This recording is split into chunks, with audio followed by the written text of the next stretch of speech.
Hello everyone. In today's video, we are going to have a discussion on number theory. Let's begin with a natural number. What is a natural number? A natural number is a whole number greater than 0. Examples of natural numbers include 1, 2, 3, 4, 5, 6, and so forth. What are whole numbers? Whole numbers are natural numbers including 0. Examples of whole numbers are 0, 1, 2, 3, 4, and so forth. What about integers? Integers are positive or negative whole numbers including 0. Examples of integers are negative 2, negative 1, 0, 1, 2, and so forth. All these are real numbers and they are rational. What then are rational numbers? Rational numbers are numbers that can be put into fraction, or they are numbers that can be put in the form of a divided by b, such that both a and b are all integers and b is not equal to 0. Examples of rational numbers include 1 over 2, 1 over 3, 4 divided by 5, root of 81, and 5. Now, root of 81 or square root of 81 is a rational number because it is equal to 9, and 9 can be expressed as a fraction, thus 9 divided by 1.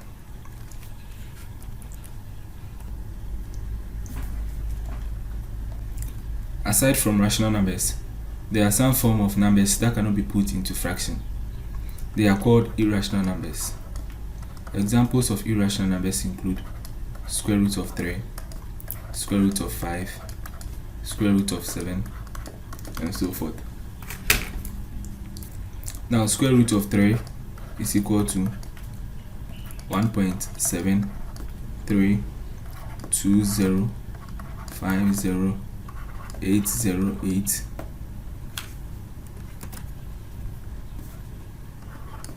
and so forth. Now, this does not end and it does not have a pattern. However, let's look at this example. Let's say we have 0.3 recurring, which is equal to 0.3333. This has a pattern and can be expressed as a fraction, thus 1 divided by 3. Hence, 1 divided by 3 or 0.3 recurring is a rational number, while this square root of 3 is not a rational number, it is irrational.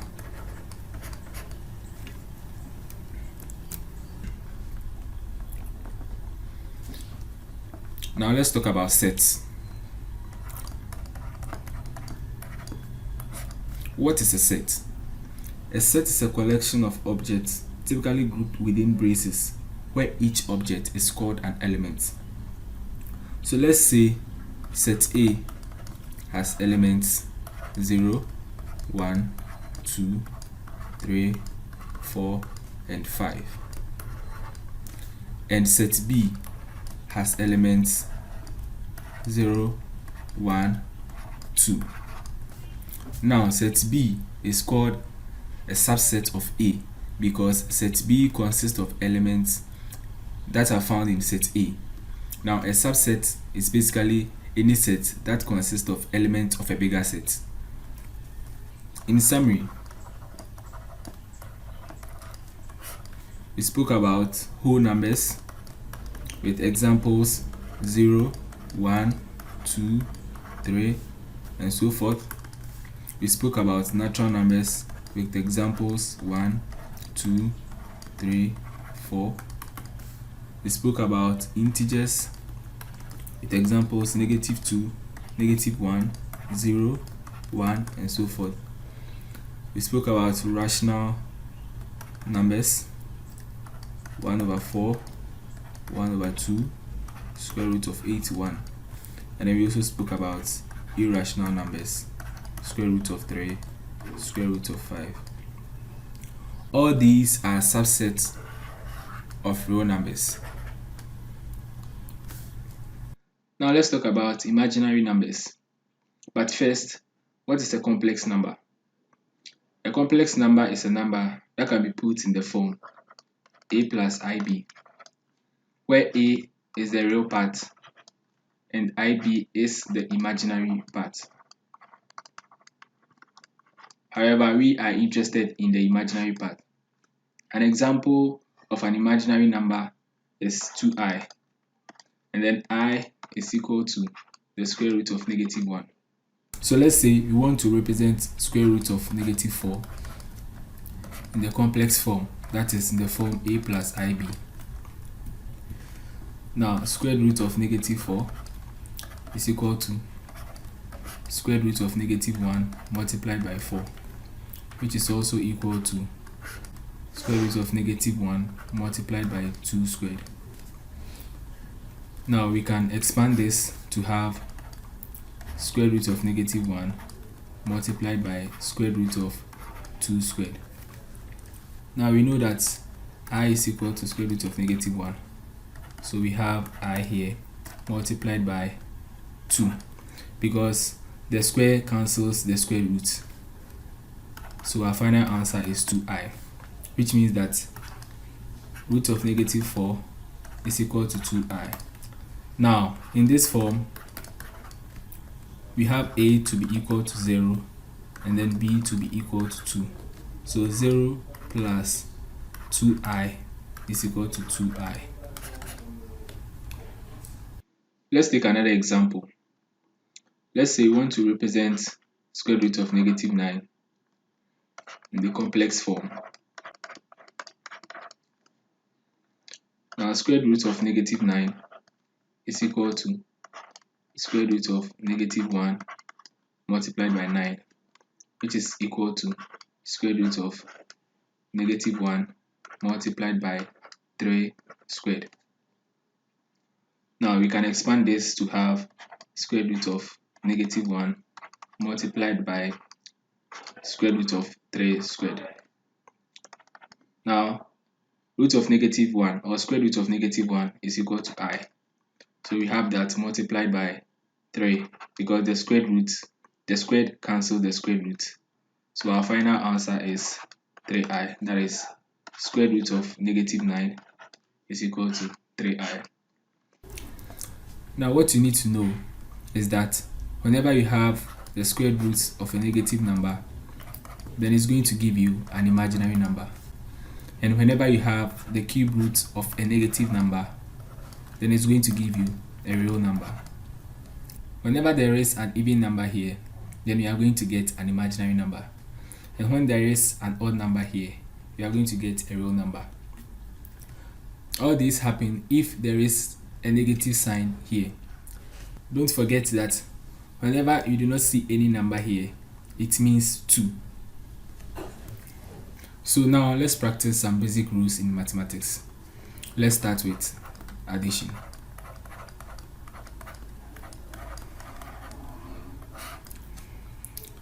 Now let's say we want to add 4 plus 3. We know the answer is equal to 7. However, how do we arrive at 7? Using the number line approach, let's draw our number line and locate 4 on the number line. Now for addition, we move to the right of the number line. Now we need to add 3 to it. That means that we are going to move 3 units to the right. So starting from 4, we have 1, 2, 3. Let's count to the right. From 4, we move to 5, 6, and then we arrive at 7. So 4 plus 3 is equal to 7. Let's take another example. Let's say we want to add 7 and 6. What is the answer? Like we did in the first example, let's draw our number line and then locate 7 on the number line. Now because we are going to add 6, we need to move 6 units to the right. So let's say we have 1, 2, 3, 4, 5, 6. Now from 7 moving to the right, we have 8, 9, 10, 11, 12, 13. So we arrive at 13. So 7 plus 6 is equal to 13. What about this example? 4 plus negative 9. What is the answer? Now 4 plus negative 9 is simply 4 minus 9. Like we did in the previous examples, let's draw our number line and locate 4 on the number line. So for subtraction, we need to move to the left of the number line.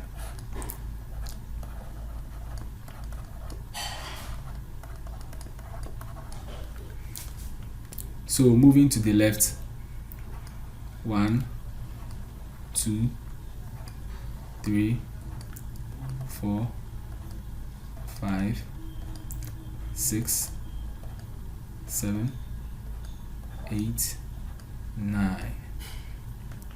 Now from 4 and then moving to the left, we have 3, 2, 1, 0, negative 1, negative 2, negative 3, negative 4, and finally negative 5.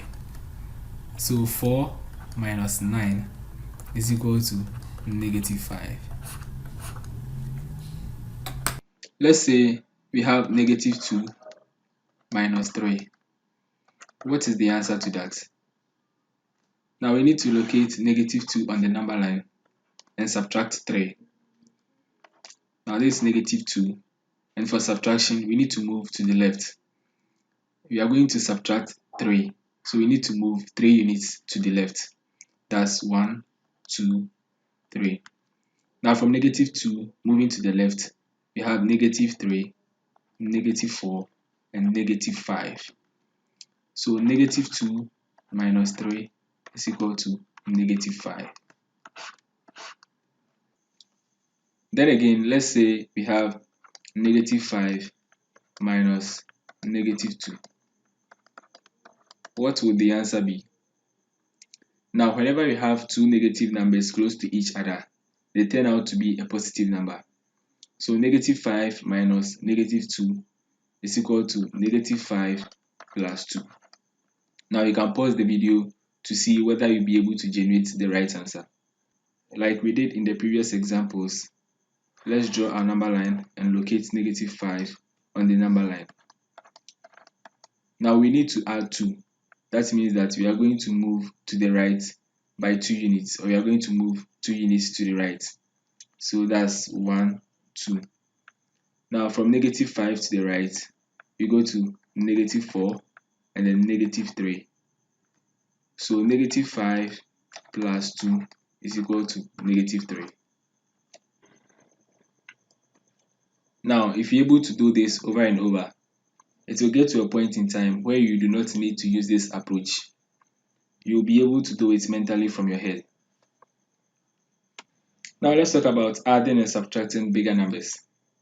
So let's say we want to add 357, that is 357, and 227. What are we going to get? Now the first thing to do is to add the two sevens. Now 7 plus 7 is 14.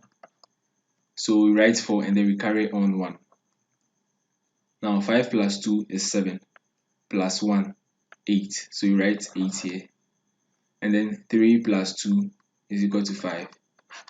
So 357 plus 227 is equal to 584. Let's try another example. Let's say if we have 197 plus 328. Now 8 plus 7 is equal to 15. So we write 5 and then we carry on 1. Now 9 plus 2 is equal to 11 plus 1, which is equal to 12. So we write 2 and then we carry on 1. Now 1 plus 3 is equal to 4, plus 1 is 5. So 197 plus 328 is equal to 525. Now let's move to subtraction. So let's say we have 753 minus 691. Now 3 minus 1 is equal to 2. And then 5 minus 9, we realize that 5 is smaller than 9. So we need to borrow 1 from 7. So it's going to be 6, and then we have 1 here, making 15. Now 15 minus 9 is equal to 6. And then 6 minus 6 is equal to 0. So 753 minus 691 is equal to 62. Now let's try another example. Let's say we have 291 minus 105. Now 1 minus 5, 1 is smaller than 5, so we need to borrow 1 from the 9. Now this is going to be 8, and then we are going to have 1 here, making 11. Now 11 minus 5 is equal to 6. 8 minus 0 is equal to 8. And then 2 minus 1 is equal to 1. So 291 minus 105 is equal to 186. Now let's talk about multiplication. Let's say we want to multiply 156 by 21. Now 1 multiplied by 6 is equal to 6. 1 multiplied by 5 is equal to 5. And then 1 multiplied by 1 is equal to 1. So we write 0 here. Now 2 multiplied by 6 is 12. So we write 2, and then we carry on 1. Now 2 multiplied by 5 is equal to 10. Plus 1 is equal to 11. So we write 1, and then we carry on 1 here. And then 2 multiplied by 1 is equal to 2. Plus 1 is equal to 3. And so we write 3 here. Now 6 plus 0 is equal to 6. 5 plus 2 is equal to 7. 1 plus 1 is equal to 2. And then 3 plus 0 is equal to 3. So 156 multiplied by 21 is equal to 3,276. Now let's talk about the inverse of multiplication, that is division. So let's say we have 275 divided by 25. How do we solve this? Now let's have 25 on the outside and then 275 on the inside. How many times does 25 goes into 27? Now factors of 25 are 25, 50, 75, and so forth. 1 times 25 is equal to 25. 2 times 25 is equal to 50. Now since 27 is lesser than 50, it means that 25 goes into 27 only once. So we are going to have 1 here, and then 1 times 25 is equal to 25. So 7 minus 5 is equal to 2, and then 2 minus 2 is equal to 0. So we bring this 5 here, and then we have 25. Now 25 goes into 25 once, so we are going to have 1 here, and then 1 times 25 is equal to 25. Now 5 minus 5 is equal to 0, and then 2 minus 2 is also equal to 0. So 275 divided by 25 is equal to 11. So this is how to divide two numbers using long division. So that's it for this video. If you like the content of this video, feel free to like, comment and share among friends. Don't forget to subscribe to receive more interesting videos. Hope to see you in my next video. Bye bye.